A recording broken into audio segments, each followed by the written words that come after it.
Assalamualaikum warahmatullahi wabarakatuh. Perkenalkan nama saya M. Japti Fadila, 23 NPM 2314071098. Di sini saya akan mempresentasikan presentasi saya yang berjudul motor bakar 4 tak.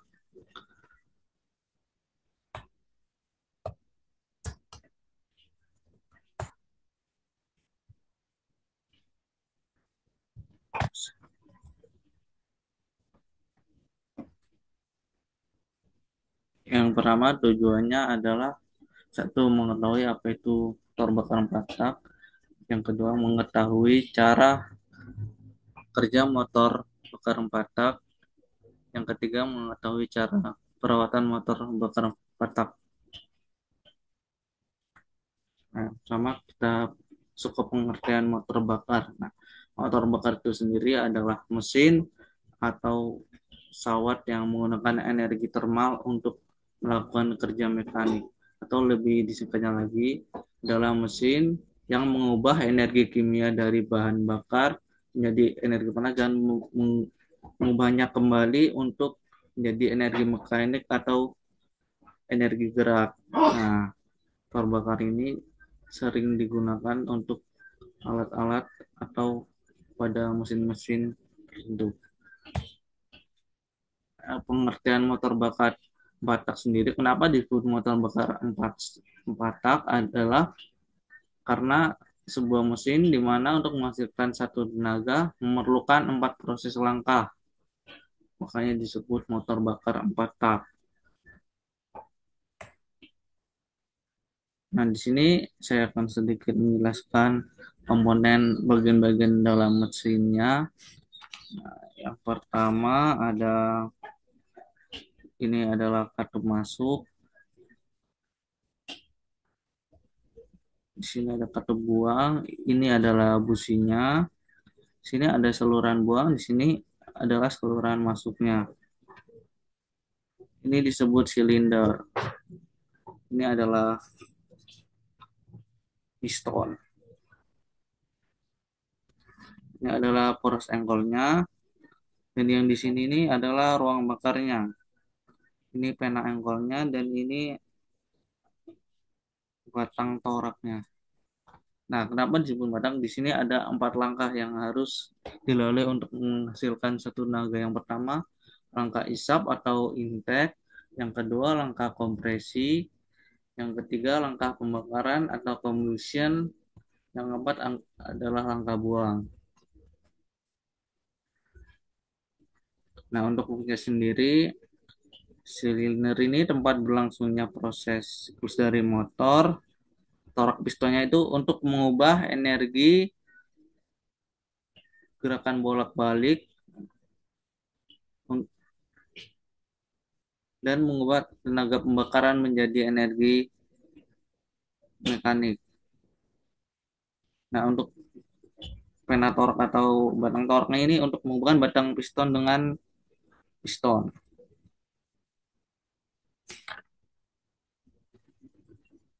Nah, di sini saya akan menjelaskan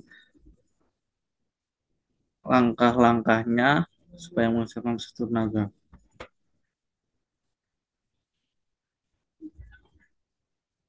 Yang pertama adalah langkah isap.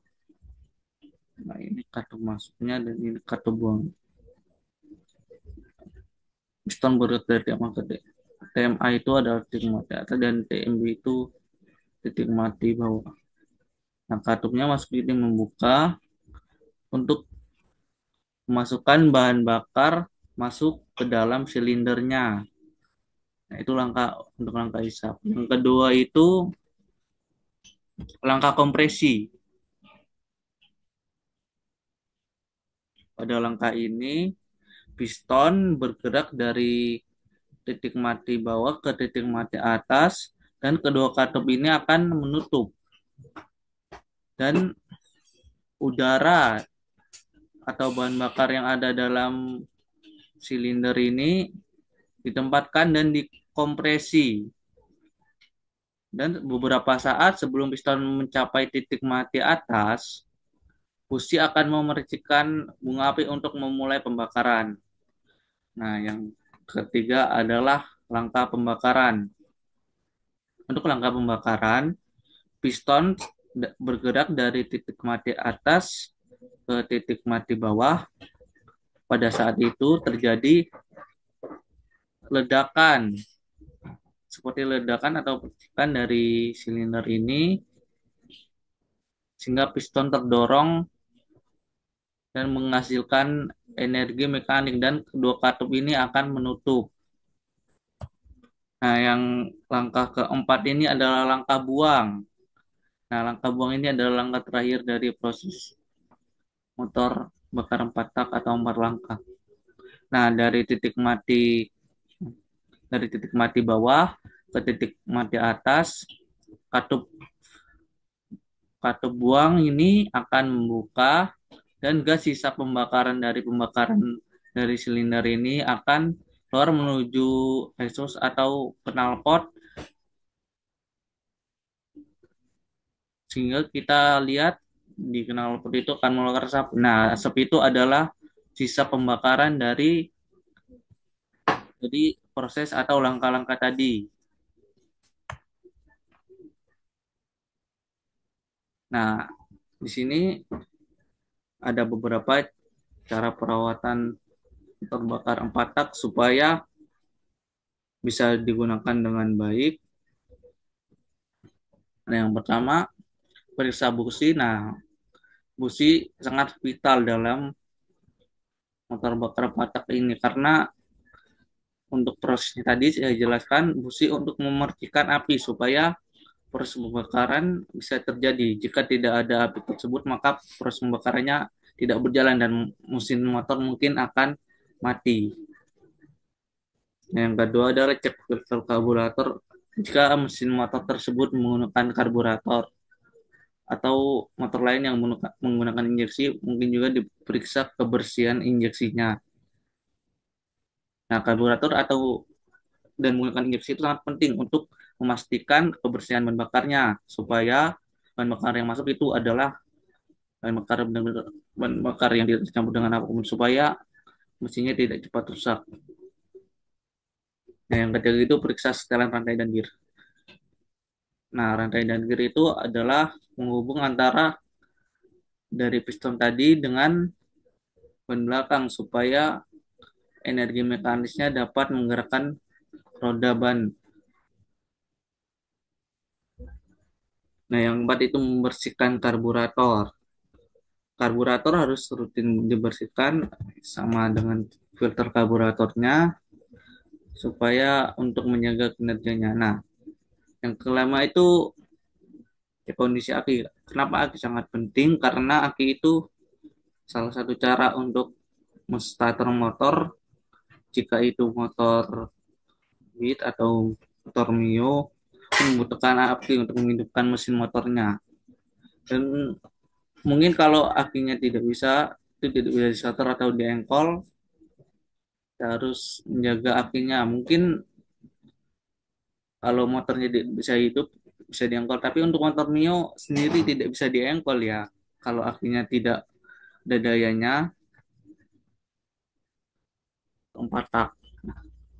Kelebihan motor empat tak itu antara lain konsumsi bahan bakar lebih efisien dikarenakan prosesnya tidak membuang-buang bahan bakar secara percuma, dan kedua itu emisi lebih rendah dikarenakan prosesnya sangat mengurangi konsumsi bahan bakar yang ada sehingga emisi yang dihasilkan lebih rendah dan memiliki umur pakai lebih lama karena komponen-komponennya lebih kompleks.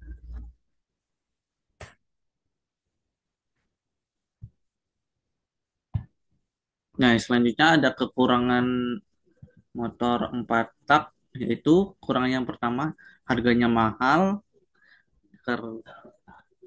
dan yang kedua komponennya lebih kompleks, dan yang ketiga perawatan mahal karena komponen-komponennya lebih kompleks sehingga kalau salah satunya rusak itu harus diganti dan harganya itu tidak murah sehingga menyebabkan harga motor 4 tak itu lebih mahal daripada motor 2 tak, tapi motor 4 tak lebih jarang rusak.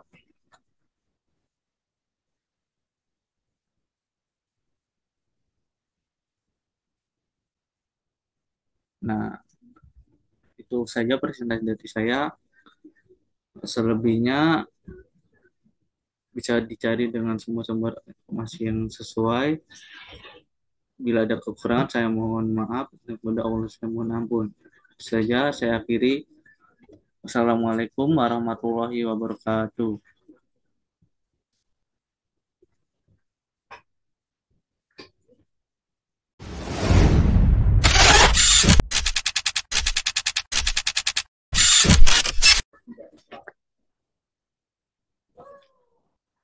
Assalamualaikum warahmatullahi wabarakatuh.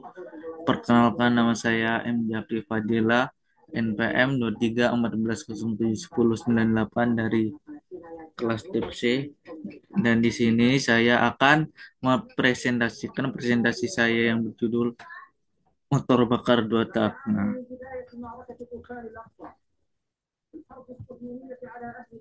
Nah, untuk tujuannya sendiri, yang pertama itu kita akan mengetahui apa itu motor bakar dua tak. Yang kedua itu mengetahui cara kerja motor bakar dua tak. Dan yang ketiga, mengetahui kelebihan dan kekurangan motor bakar dua tak. Nah, untuk pengertian motor bakar dua tak sendiri adalah mesin pembakaran dalam yang dalam satu siklus pembakaran akan mengalami dua langkah piston. Dan itu berbeda dengan putaran empat tak yang mengalami empat langkah piston dalam satu kali siklus pembakaran. Meskipun keempat proses intake, kompresi, tenaga, dan pembuangan juga terjadi dalam mesin dua tak. Nah, mesin dua tak itu sangat berbeda dengan motor bakar empat tak. Nah, untuk perbedaannya sendiri itu ada beberapa. Yang pertama, pada motor dua tak, sekali pembakaran terjadi dalam satu putaran penuh pada poros engkol atau crankshaft. Sedangkan pada motor bakar empat tak, sekali proses pembakaran terjadi dalam dua putaran penuh pada poros engkol. Nah, kalau motor bakar dua tak dalam satu putaran poros engkol dan motor bakar empat tak dalam dua putaran penuh pada poros engkol. Nah, perbedaan yang kedua itu motor bakar empat tak memerlukan mekanisme katup atau valve mekanis dalam bekerjanya untuk membuka dan menutup lubang pemasukan dan pembuangan. Sedangkan pada motor bakar dua tak tidak membutuhkan katup kecuali untuk motor bakar dua tak pada mesin diesel. Nah, perbedaan yang ketiga itu lubang pemasukan atau saluran pemasukan dan saluran pembuangan pada motor bakar dua tak terdapat pada dinding silinder, sedangkan pada motor empat tak terdapat pada kepala silinder.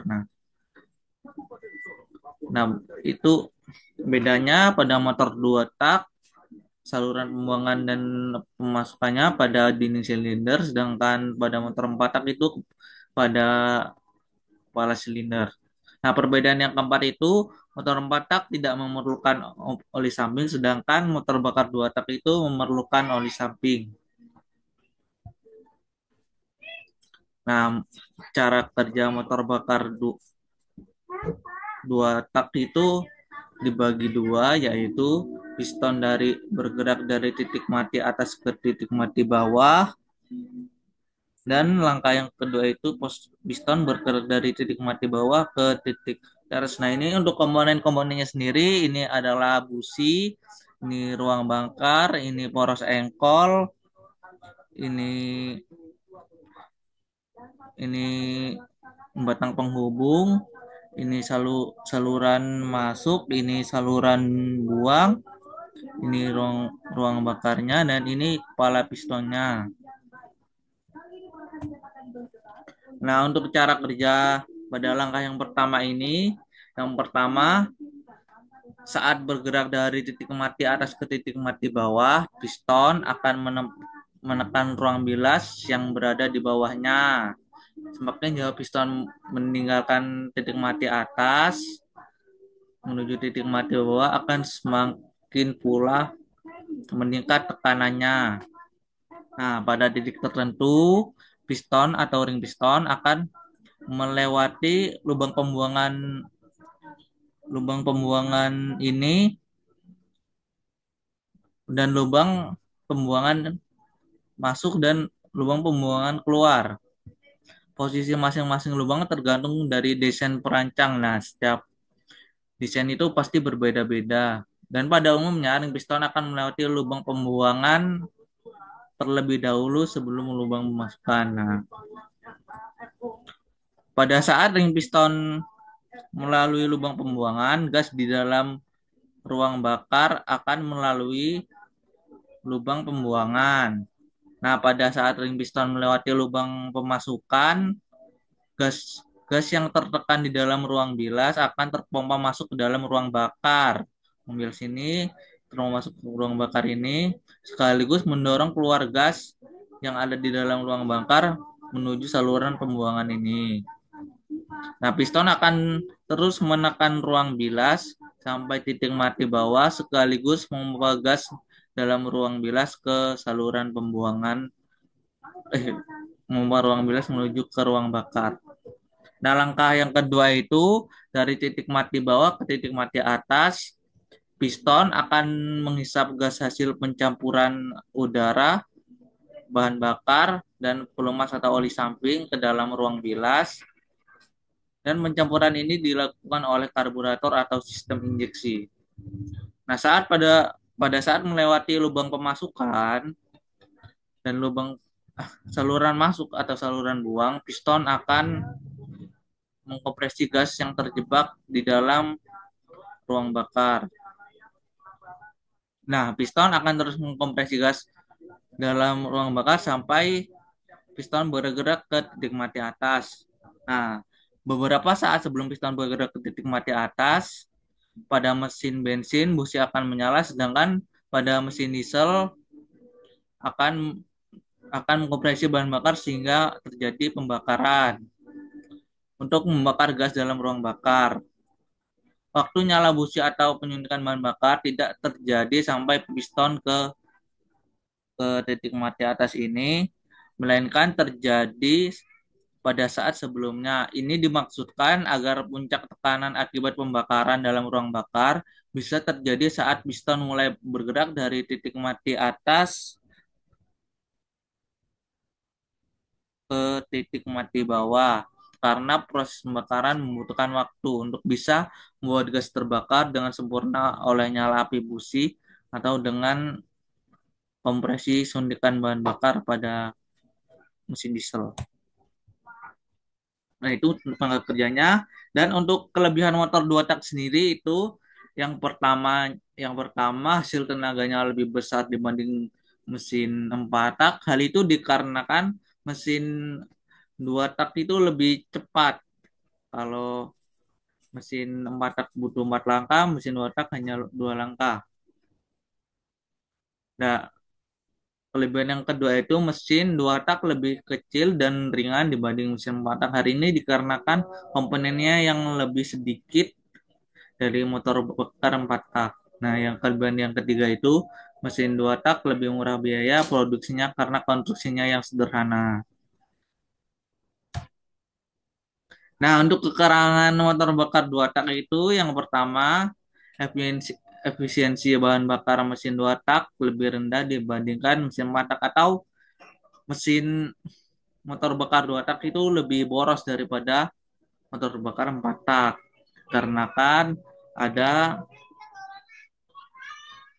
pada mesin dua tak itu ada bahan bakar yang tidak sengaja masuk dalam saluran ruang bakar sehingga kurang efisien. Nah, yang kekurangan yang kedua itu mesin dua tak memerlukan pencampuran oli dengan bahan bakar. Nah, atau membutuhkan oli samping untuk pelumasan silinder mesin dibanding dibanding motor empat tak yang tidak membutuhkan oli samping. Nah, kekurangan yang tiga itu mesin dua tak menghasilkan polusi udara lebih banyak. Nah, polusi itu terjadi dari pembakaran oli samping dan gas dari ruang bilas yang lolos atau bocor dan masuk langsung ke ruang pembuangan atau saluran pembuangan. Yang keempat itu, kurangan yang keempat, pelumasan mesin dua tak tidak sebaik mesin empat tak. Ini mengakibatkan usia suku cadang dalam komponen ruang bakar relatif lebih singkat. Nah, itu pelumasan yang tidak sebaik motor bakar empat tak itu mengakibatkan komponen-komponen dalam ruang bakar itu lebih mudah rusak dibanding motor bakar empat tak.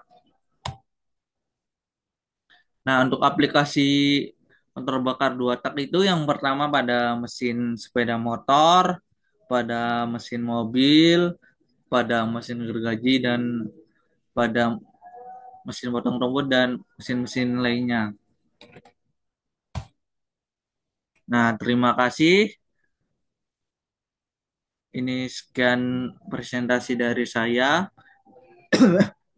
Bila ada kurang, saya mohon maaf dan bisa dicari dari sumber-sumber yang lain. Saya akhiri. Wassalamualaikum warahmatullahi wabarakatuh.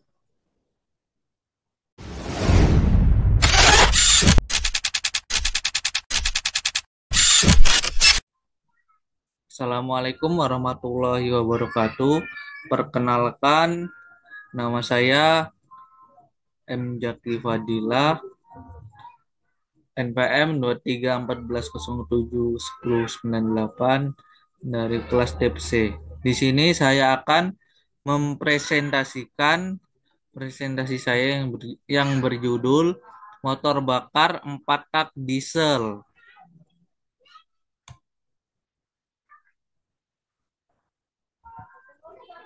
Nah, tujuannya itu yang pertama mengetahui apa itu motor bakar 4 tak diesel, yang ketiga mengetahui cara kerja motor bakar 4 tak diesel, yang ketiga itu mengetahui kelebihan dan kekurangan motor motor bakar 4 tak diesel. Nah, untuk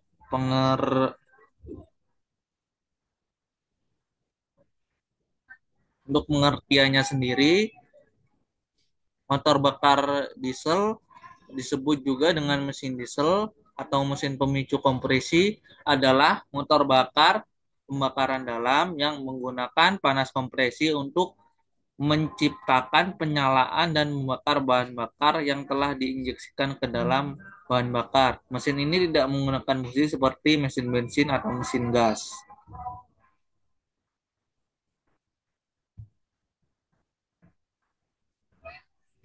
Nah, untuk sejarah motor bakar diesel itu, mesin diesel ini dikembangkan dalam versi 2 tak dan versi 4 tak.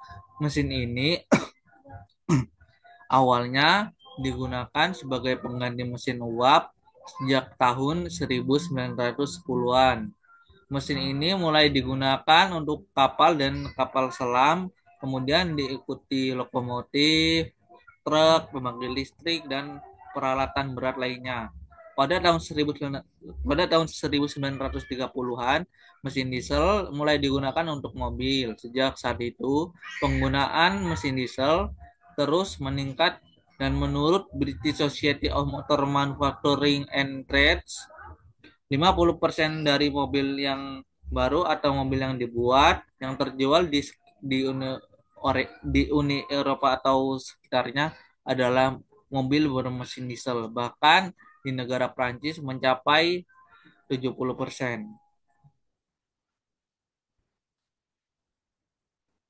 Nah, cara kerja untuk mesin diesel sendiri, cara kerja motor bakar 4 tak diesel hampir sama dengan motor bakar 4 tak. Bedanya hanya di proses pembakarannya yang menggunakan solar. Nah, ini untuk komponen-komponennya, ini udara masuk, ini saluran untuk bensinnya, ini saluran buang, piston,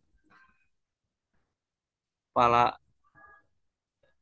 ini poros engkolnya, ini pena penghubungnya, ini ruang bakarnya. Nah, kita akan masuk ke cara kerjanya. Nah, cara kerja itu yang pertama-tama itu adalah langkah hisap. Nah, langkah hisap ini pada langkah ini katup masuk ini akan membuka dan katup buang ini akan menutup dan udaranya akan mengalir ke dalam silinder ini. Nah, untuk langkah selanjutnya yaitu langkah kompresi. Pada langkah ini kedua katup katup buah, katup masuk dan katup buangnya ini akan menutup dan piston ini akan bergerak dari titik mati bawah ke titik mati atas menekan udara yang masuk tadi ke silinder tadi sesaat sebelum piston ini dari titik mati bawah ke titik mati atas bahan bakar itu akan diinjeksikan. Nah, langkah selanjutnya langkah ketiga yaitu langkah usaha karena injeksi bahan bakar yang di dalam silinder ini bertemperatur tinggi, bahan bakar akan terbakar dan berekspansi, akan menekan piston ini untuk melakukan kerja sampai piston mencapai titik mati bawah. Nah, kedua katup masuk dan katup buangnya ini akan tertutup. Nah, langkah selanjutnya itu adalah langkah buang. Ketika piston ini hampir mencapai titik mati bawah, katup buang ini akan terbuka dan katup masuk ini akan tertutup. Ketika piston bergerak menuju titik mati atas, gas sisa pembakaran ini akan keluar melalui katup buangnya. Nah, akhir dari langkah ini adalah ketika piston mencapai titik mati atas dari titik mati bawah tadi. Nah, kemudian siklus ini akan berulang-ulang terus dari langkah ke satu. Nah, untuk perbedaan motor bakar 4 tak dan motor bakar 4 tak diesel sendiri, motor bakar 4 tak diesel tidak menggunakan besi. Nah, dalam proses pembakaran tadi tidak menggunakan besi untuk pemicu apinya, melainkan menggunakan udara yang terkompresi bertekanan tinggi. Dan motor bakar 4 tak diesel tidak menggunakan bahan bakar bensin, melainkan menggunakan bahan bakar solar. Nah, untuk aplikasi motor bakar 4 tak diesel ini ada beberapa. Yang pertama itu generator listrik untuk membagi listrik. Ada mesin mekanik seperti mesin-mesin besar, seperti traktor atau mesin-mesin lainnya. Untuk kendaraan niaga atau dagang seperti bus dan truk banyak menggunakan mesin 4 tak diesel dan kendaraan pribadi seperti mobil SUV. Nah, untuk kelebihan motor bakar 4 tak diesel ini ada beberapa. Yang pertama, torsi mesin diesel ini sangatlah besar dikarenakan ukuran mesinnya. Nah, untuk kelebihan yang kedua itu motor bakar 4 tak diesel lebih irit bahan bakar ketimbang mesin bensin dikarenakan mesin 4 tak diesel mesinnya menggunakan solar dan lebih awet dan lebih irit dibanding dengan yang pakai bensin.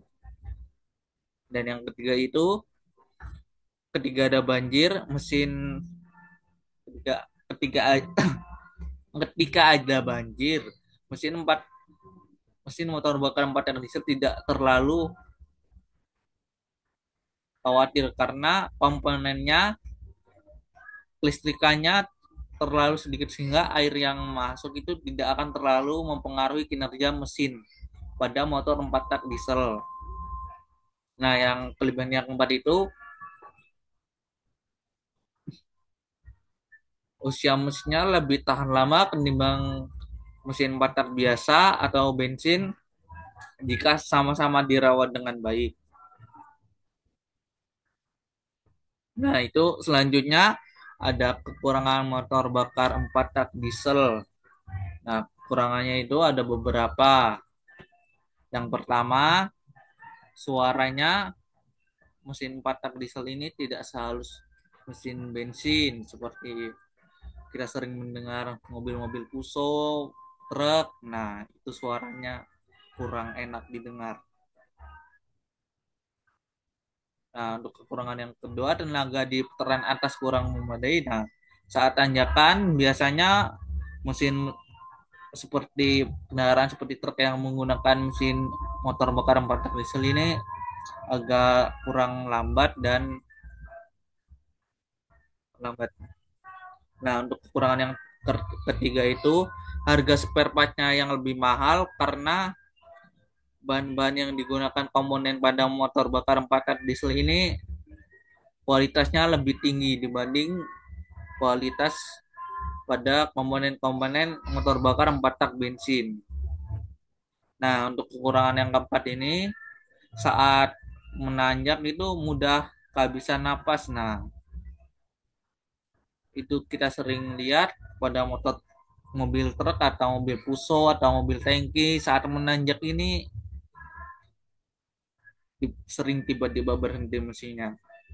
Nah, untuk kekurangan yang kelima ini pajaknya lebih tinggi karena karena kapasitas mesin diesel yang lebih besar ketimbang motor bakar 4 tak bensin di level yang sama. Nah, itu saja presentasi dari saya. Bila ada kurang saya mohon maaf. Terima kasih. Wassalamualaikum warahmatullahi wabarakatuh.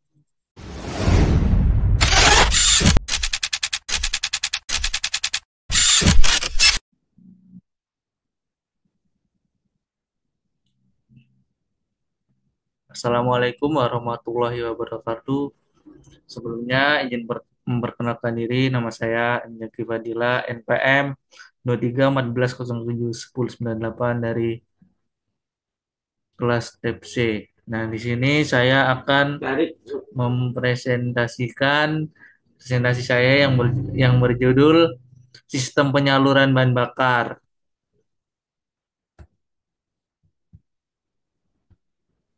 Nah, untuk tujuannya itu yang pertama mengetahui apa saja sistem penyaluran bahan bakar pada mesin bensin, dan yang kedua mengetahui apa saja sistem penyaluran bahan bakar pada mesin diesel.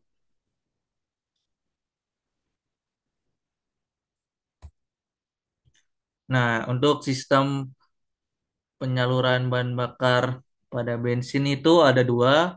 Yang pertama itu karburator, yang kedua itu ada injeksi. Nah, yang pertama untuk karburator. Karburator adalah perangkat komponen yang digunakan oleh mesin pembakaran dalam untuk mengontrol dan mencampur udara dan bahan bakar yang masuk ke dalam mesin. Nah, untuk cara kerja karburator ini, karburator menggunakan prinsip kerja seperti semprotan. Nah, cara kerjanya, jika udara dihembuskan ke dalam suatu pipa dan kecepatan alirannya dipertinggi pada pipa pengeluaran, maka tekanan di sekeliling pipa pengeluaran menjadi lebih rendah. Karena tekanan permukaan air lebih tinggi dari pipa pengeluaran, maka air akan tersedot ke atas dan terjadilah penyemprotan, seperti penyemprotan pada obat nyamuk Baygon dan sebagainya. Nah, untuk kelebihan dan kekurangan pada karburator ini, yang pertama kelebihannya komponennya lebih sederhana dan mudah dibongkar pasang karena komponennya itu sangat sederhana dan tempatnya tidak sulit untuk dibongkar pada sepeda motor. Nah, kelebihannya itu yang kedua, memungkinkan untuk mengatur komposisi perbandingan bahan bakar dan udara sesuai kebutuhan bensin yang diinginkan, lebih tahan terhadap kualitas bahan bakar yang tidak konsisten, atau lebih tahan terhadap bahan bakar yang mungkin tercampur beberapa seperti air. Nah, itu mungkin lebih tahan. Nah, untuk kelebihan yang ketiga itu mudah dibersihkan dan dianalisis secara manual jika terjadi gangguan. Nah, karena karburator sendiri itu bentuknya sangat simpel, nah itu mudah dibersihkan dan dianalisis jika terjadi kerusakan atau gangguan. Nah, untuk kekurangan karburator itu yang pertama, sulit start saat dingin. Biasanya disediakan tuas cok untuk memudahkan saat start dingin. Nah, kekurangan yang kedua itu semprotan bahan bakar tidak stabil meskipun pada RPM konstan. Sulit untuk dikombinasikan dengan sistem elektronik yang menjadi tren kendaraan masa kini karena karburator ini tergolong komponen yang kuno ya, yang terbaru. Makanya tidak bisa dikombinasikan dengan sistem elektronik yang menjadi kendaraan masa kini. Nah, untuk kekurangan ketiga ini, untuk mesin yang lebih dari satu silinder, untuk pengaturannya itu lebih sulit karena komposisinya itu berbeda setiap silindernya. Dan karburator itu komposisinya akan mengatur mengatur komposisinya akan lebih sulit. Nah, yang kedua itu ada injeksi. Injeksi injeksi adalah sebuah teknologi yang digunakan dalam mesin pembakaran untuk mencampur bahan bakar dengan udara sebelum dibakar. Penggunaan injeksi bahan bakar akan meningkatkan tenaga mesin bila dibandingkan dengan penggunaan karburator. Karena injeksi atau injektor membuat bahan bakar tercampur secara homogen. Hal ini menjadikan injeksi bahan bakar dapat mengontrol pencampuran bahan bakar dan udara yang lebih tepat baik dari proporsi dan keseragaman. Nah, untuk cara kerja injeksi ini menggunakan ICM, Electronic Control Module, memiliki settingan dan kontrol yang sudah terstandar dari pabriknya. Nah, ICM ini dapat secara otomatis mengontrol besaran bahan bakar dan udara yang pas pada kondisi-kondisi sesuai cuaca pada saat-saat tertentu. Nah, pada motor injeksi terdapat sensor udara. Sensor inilah yang nantinya membantu ICM dalam mengkalkulasi AFR atau air fuel ratio yang tepat sesuai dengan kebutuhan mesin dan udara di sekitar mesin. Kurang lebih seperti inilah gambaran mengenai sistem injeksi pada motor. Nah, ini gambarannya. Konsepnya sama seperti sistem karburator karena injeksi merupakan komponen yang lebih sempurna dari sistem karburator. Nah, untuk kelebihan dan kekurangan injeksi ini, kelebihannya yang pertama BBM lebih irit dari penggunaan karburator. Nah, yang kedua itu servis yang lebih mudah. Yang ketiga penyetelannya yang tidak rumit. Yang keempat pembakarannya yang lebih sempurna daripada karburator. Nah, untuk kekurangannya itu yang pertama harganya mahal, yang kedua sensitif terhadap kelistrikan, dan yang ketiga servis tidak di sembarang tempat karena sistem injeksi ini lebih rumit dan tidak sembarang orang yang bisa membetulkan atau menservisnya. Nah, yang selanjutnya itu ada sistem penyaluran bahan bakar untuk diesel ya. Yang pertama itu ada Bosch pump, yang kedua itu injektor atau injection pump, yang ketiga itu ada common rail. Yang pertama ada Bosch pump. Bosch pump adalah jenis pompa bahan bakar yang dikembangkan oleh perusahaan teknologi terkenal Bosch. Pompa ini bertugas untuk menyedot bahan bakar dari tangki kendaraan dan memompanya ke sistem injeksi bahan bakar. Dalam bos pump, tekanan bahan bakar dihasilkan oleh mekanisme internal dan bahan bakar akan diberikan dalam jumlah yang tepat ke setiap silinder mesin, memastikan pembakaran yang lebih efisien. Nah, untuk cara kerja bos pump itu yang pertama, penyedotan bahan bakar disedot dari tangki melalui saluran masuk. Terus selanjutnya, tekanan dihasilkan oleh gerakan plunger atau piston yang bergerak dalam silinder. Plunger ini didorong oleh camshaft yang berputar seiring dengan mesin. Yang selanjutnya itu ketika plunger bergerak ke atas, bahan bakar akan tertekan dan dialirkan melalui pipa tekanan tinggi menuju injektor. Dan selanjutnya pengaturan aliran bahan bakar dilakukan oleh delivery valve yang memastikan jumlah bahan bakar yang tepat dikirim ke ruang bakar. Nah, ini adalah selanjutnya ada kelebihan dan kekurangan bus pump. Untuk kelebihannya yang pertama sederhana dan dapat diandalkan. Yang kedua harganya lebih terjangkau dibandingkan injection pump. Untuk kekurangannya yang pertama performa dan efisiensi bahan bakar biasanya lebih rendah dibandingkan injection pump. Yang kedua tidak dapat mengatur waktu injeksi bahan bakar dengan sangat tepat. Nah, yang selanjutnya itu ada injektor atau injection pump. Injection pump, injection pump adalah jenis pompa bahan bakar yang berfungsi untuk menginjeksikan bahan bakar ke dalam ruang bakar mesin dengan tekanan yang sangat tinggi. Pompa ini dapat berupa pompa mekanis atau elektronik, tergantung pada jenis mesin kendaraan. Nah, pada injection pump mekanis, tekanan bahan bakar dihasilkan oleh pergerakan mekanis, sedangkan pada injection pump elektronik, tekanan diatur oleh sistem elektronik. Nah, untuk cara kerja injection pumpnya itu, yang pertama ada pendorongan bahan bakar. Pompa ini mendorong bahan bakar masuk ke injektor dengan tekanan tinggi menggunakan plunger yang bergerak naik turun.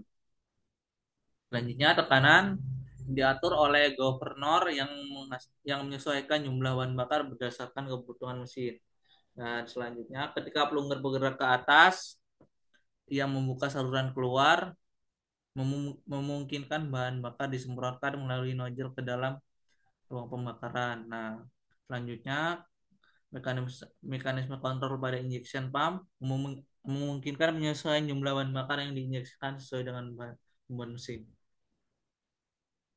Nah, untuk kelebihan dan kekurangan injection pump ini yang pertama kelebihannya menghasilkan tekanan bahan bakar yang tinggi dan meningkatkan efisiensi pembakaran, dan yang kedua memungkinkan injeksi bahan bakar yang lebih presisi dan tepat waktu.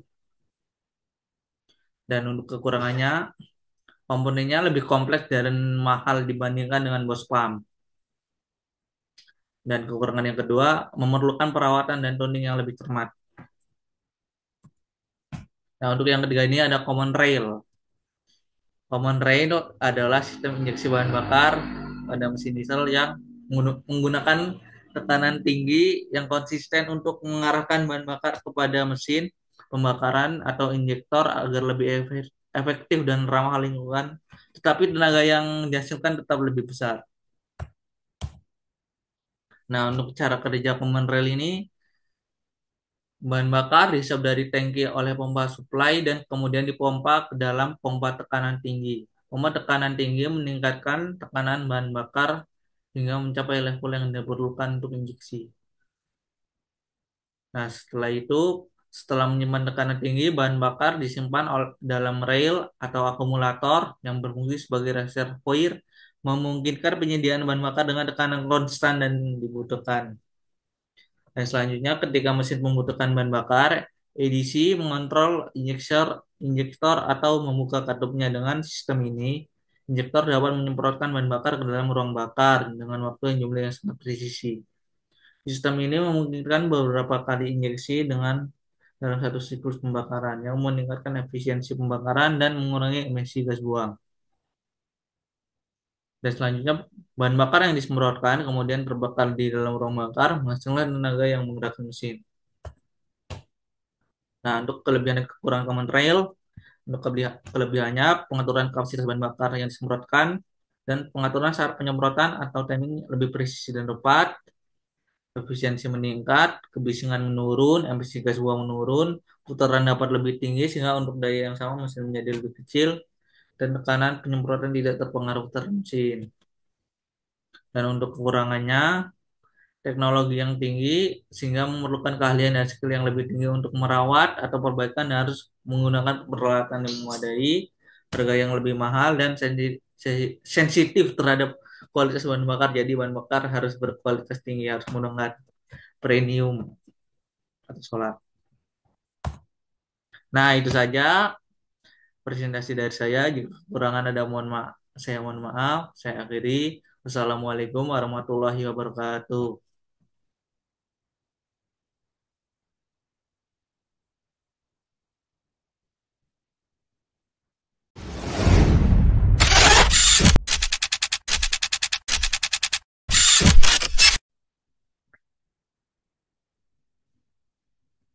Assalamualaikum warahmatullahi wabarakatuh. Perkenal, perkenalkan nama saya M. Jaki Fadila. Di sini saya akan mempresentasikan presentasi saya yang berjudul Sistem Kelistrikan dan Pendinginan.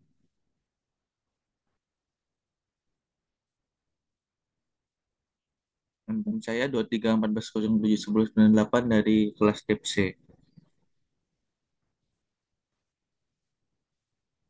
Tujuannya adalah yang pertama itu mengetahui sistem kelistrikan pada motor dan mengetahui sistem pendinginan pada motor bakar.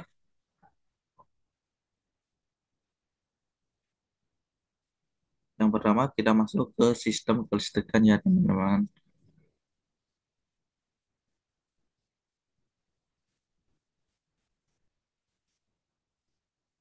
Sistem kelistrikan pada sepeda motor. Yang pengertiannya itu sistem kelistrikan merupakan sebuah rangkaian untuk melaksanakan sebuah fungsi yang membutuhkan aliran listrik. Sistem kelistrikan pada sepeda motor terdiri dari berbagai macam antara lain. Nah, sistem kelistrikan itu adalah sistem untuk menghidupkan semua bagian-bagian dari sepeda motor. Ada sistem penerangan atau bodi, ada sistem pengapian, ada sistem pembangkit listrik dan pengisian, ada sistem starter, dan sistem pengukur dan indikator. Nah, untuk sistem penerangan dan bodi itu ada beberapa bagian, yaitu ada lampu lampu depan, ada switch, tombol switch, lampu belakang, baterai baterai atau aki, lampu sein dan lampu hajar, kabel, klakson, relay, alarm, dan fuse. Nah, untuk sistem pengapian sendiri itu adalah mensuplai percikan api yang timbul karena perbedaan pada tegangan yang berada pada dua elektroda busi. Nah, ketika celah plastik busi terbuka, percikan api tersebut yang menyebabkan terjadinya pembakaran pada ruang bakar. Nah, sistem pengapian ini terjadi pada busi. Nah, ini adalah contoh rangkaiannya. Ini businya, ini pulse sensornya. Nah, ini switch untuk mematikan motor ini ground. Nah, seperti inilah. Nah, yang berikutnya itu kita masuk ke sistem pembangkit dan pengisian. Sistem pembangkit listrik berfungsi untuk memenuhi kebutuhan pada motor. Nah, sistem pengisian untuk mensuplai listrik pada seluruh motor. Nah, spool bertugas sebagai pembangkit listrik layaknya generator yang sumbernya berasal dari putaran mesin yang menghasilkan arus listrik yang kemudian dari baterai dialirkan ke baterai atau ke aki. Nah, spool itu mungkin listriknya seperti seperti generator. Nah, terus dialirkan ke baterai atau aki pada motor. Sementara regulator mengatur tegangan pengisian dari spool agar tidak overheating. Nah, regulator itu untuk mengatur tegangan energi listrik yang masuk agar tidak kelebihan tegangan atau muatan listrik. Selanjutnya itu ada sistem starter. Sistem starter adalah digunakan pada sepeda motor untuk menghidupkan mesin. Sistem starter memakai elektrik yang bisa mengubah tenaga listrik menjadi tenaga mekanik. Kemudian tenaga tersebut digunakan untuk memutar poros pada engkol. Nah, ini apinya, ini main pulse. Nah, ini kunci on off pada kontak. Ini relay starter mengalir ke sini, terus balik lagi ke sini.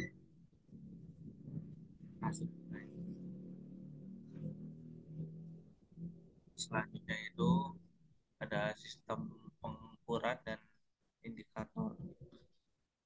Sistem sistem pengukuran bergerak secara otomatis dengan sistem elektrik, kabel atau sensor yang digunakan untuk mengukur atau mendeteksi kondisi pada objek, memberikan sinyal yang kemudian ditampilkan pada indikator dengan didisplay pada meter ash. Di indikator tersebut antara lain, nah ini beberapa indikatornya, speedometer yang mengukur kecepatan, full level gauge itu untuk indikator pada apa? Indikator bensin.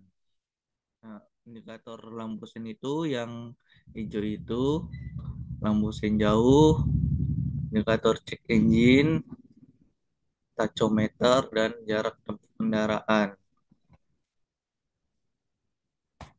Selanjutnya, bagaimana sih cara merawat kelistrikan pada sepeda motor? Nah, yang pertama itu memastikan generator atau spool dalam kondisi normal bisa supaya bisa menghasilkan listrik, kita harus sering periksa. Nah, yang kedua, cek kondisi kiprok atau dan regulator. Yang ketiga, cek kondisi aki. Yang keempat, cek kabel bodi. Nah, yang kelima ini kita melakukan servis secara rutin dan khusus untuk mengecek kelistrikannya. Nah, selanjutnya kita masuk ke sistem pendinginan. Untuk pengertiannya, pada setiap mesin kendaraan bermotor pasti akan menghasilkan panas yang diperoleh dari pembakaran di dalam silinder maupun gesekan antara piston dan silinder. Oleh karena itu, diperlukan sebuah sistem yang memiliki fungsi untuk menurunkan temperatur mesin agar mesin berada pada temperatur kerjanya. Sistem tersebut dikenal sebagai sistem pendingin pada mesin. Nah, fungsinya itu ada empat. Yang pertama, mendinginkan mesin atau mencegah panas yang berlebihan atau overheating. Yang kedua, membuat mesin berada pada temperatur kerja. Yang ketiga, mencegah terjadinya keausan mesin akibat panas yang berlebihan. Yang keempat, mencegah terjadinya pemuaian pada komponen permesinan. Nah, untuk komponen pada mesin itu ada radiator, kipas mesin, pompa air, termostat, reservoir tank atau tangki penampung, water jacket, dan hose atau selang jaket. Nah, ini contoh gambarnya dan bagian-bagiannya. Nah, fungsi radiator pada sistem pendinginan adalah untuk mendinginkan cairan pendinginan setelah menyerap panas dari mesin dengan cara membuangnya melalui sirip-sirip pendingin ini. Radiator sebagian besar terdiri dari upper tank, inti radiator, ini, dan lower tank. Nah, ini bagian-bagian dan gambar radiatornya.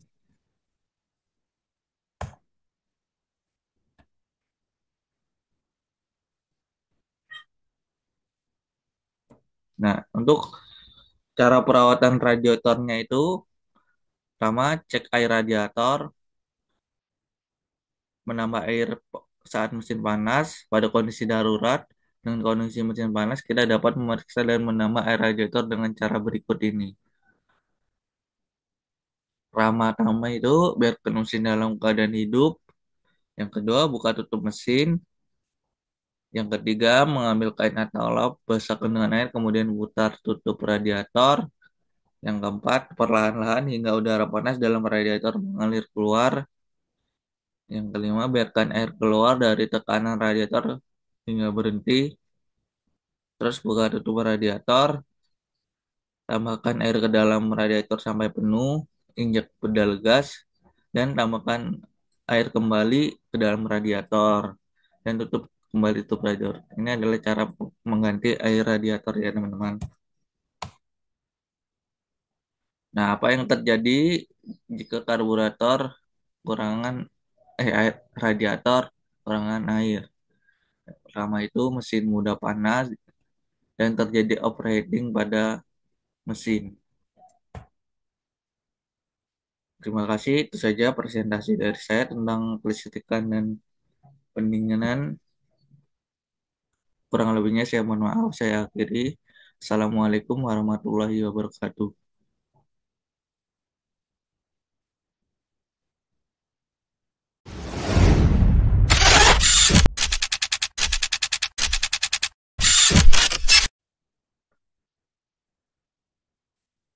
Assalamualaikum warahmatullahi wabarakatuh. Perkenalkan, nama saya M. Jaki Fadila, NPM 23 14 07 10 98. Di sini saya akan mempresentasikan hasil presentasi saya yang berjudul Sistem Transmisi dan Pelumasan.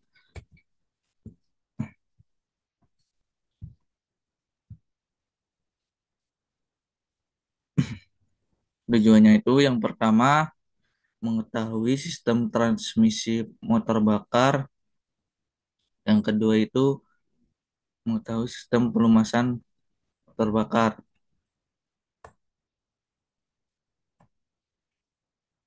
Nah, kita masuk ke sistem transmisi. Apa sih sistem transmisi itu? Pengertiannya itu sistem transmisi dalam otomotif adalah sistem yang berfungsi untuk konversi torsi dan kecepatan atau putaran dari mesin menjadi torsi dan kecepatan yang berbeda-beda untuk diteruskan ke penggerak akhir. Konversi ini mengubah kecepatan putar yang tinggi menjadi lebih rendah tetapi lebih bertenaga atau sebaliknya.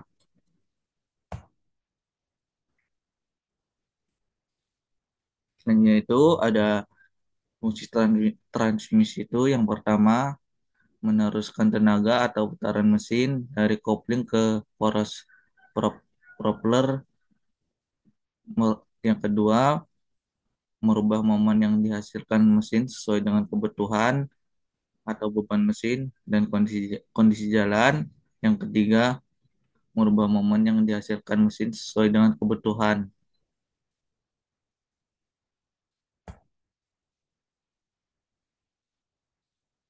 Nah, selanjutnya ini ada transmisi manual.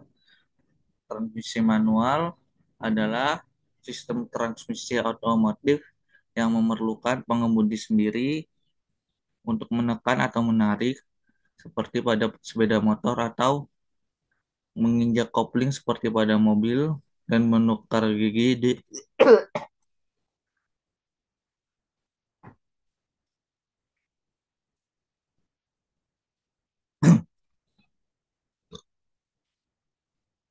menukar gigi percepatan secara manual. Gigi percepatan dirangkai di dalam kotak gigi atau gearbox untuk beberapa kecepatan. Biasanya berkisar antara 3 gigi percepatan maju sampai dengan 6 gigi percepatan maju ditambah dengan 1 gigi mundur. Gigi percepatan yang digunakan tergantung pada kecepatan kendaraan tersebut. Pada kecepatan rendah atau menanjak, digunakan gigi percepatan satu dan seterusnya. Semakin rendah giginya untuk tanjakan. Nah, untuk prinsip kerja transmisi manual ini, transmisi bekerja berdasarkan prinsip perubahan momen saat mobil menempuh jalan yang rata. Momen mesin cukup untuk menggerakkan mobil. Transmisi digunakan untuk merubah momen dengan cara memindahkan perbandingan roda gigi sehingga dihasilkan momen yang sesuai dengan beban mesin dan kondisi jalan dan memindahkan momen tersebut ke roda-roda bila kendaraan harus mundur, arah putaran dibalik oleh transmisi sebelum dipindah ke roda-roda tersebut. Nah, ada tiga macam transmisi manual berdasarkan cara pemindahan gigi. Transmisi manual dibedakan menjadi tiga, yaitu tipe sliding mesh, tipe constant mesh, dan tipe synchro mesh. Nah, tipe sliding mesh itu adalah jenis transmisi manual yang cara kerja dalam perpindahan gigi dengan cara menggeser langsung roda, gigi input, dan outputnya. Transmisi ini jarang digunakan karena mempunyai kekurangan-kekurangan, yaitu satu,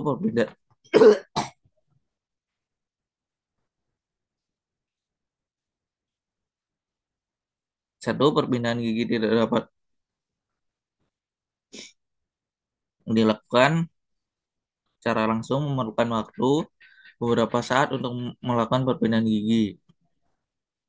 Yang kedua, hanya dapat menggunakan salah satu jenis roda gigi. Yang ketiga, suara yang kasar saat terjadi pemindahan gigi. Nah, yang selanjutnya itu tipe constant mesh. Constant mesh adalah jenis transmisi manual yang cara kerja dalam pemindahan giginya memerlukan bantuan kopling geser agar terjadi perpindahan tenaga dari poros input ke poros output. Transmisi jenis constant mesh antara roda gigi input dan outputnya selalu berkaitan, tetapi roda gigi output tidak satu poros dengan poros output transmisi. Tenaga akan diteruskan ke poros output melalui mekanisme kopling geser. Transmisi jenis ini memungkinkan juga menggunakan roda gigi lebih dari satu jenis. Selanjutnya itu ada tipe sinkromesh, adalah transmisi manual dengan cara perpindahan giginya dengan terlebih dahulu menyamakan putaran antara roda gigi penggerak atau input dan kemudian baru roda gigi yang digerakkan atau output. Nah, selanjutnya kita masuk ke sistem pelumasan.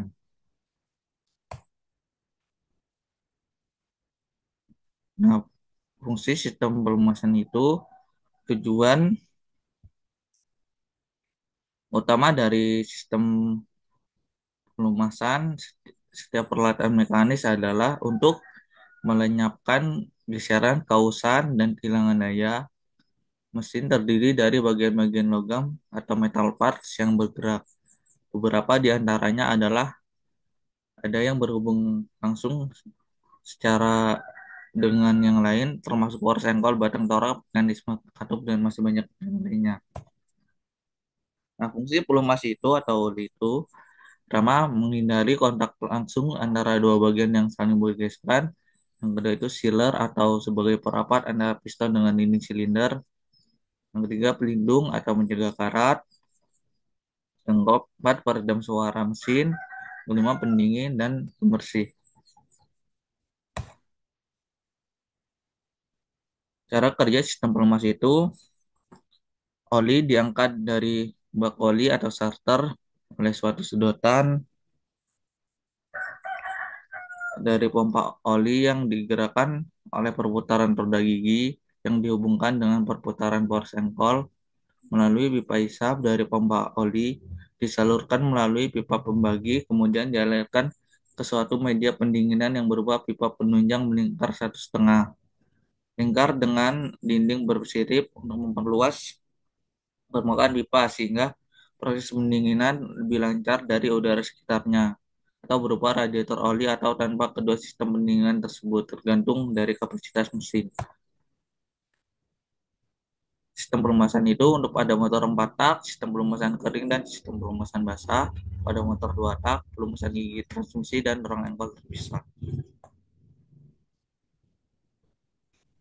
Sistem pelumasan kering itu oli ditampung di luar ruang engkol dan terdapat dua pompa, yaitu pompa pengisap dan pompa penekan.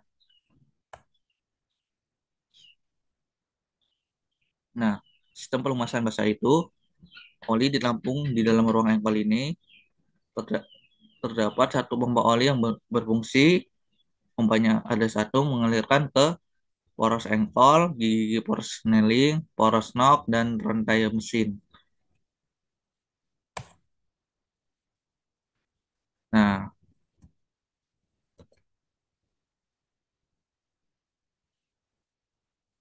bagian-bagian penting yang berputar saat terjadi pelumasan adalah yang pertama, piston akan berputar dengan dinding silinder itu dilumasi. Yang kedua ada poros engkol yang dilumasi juga. Ada gearbox di minggir dan biringnya. Nah, itu saja presentasi dari saya. Kurang lebihnya saya mohon maaf.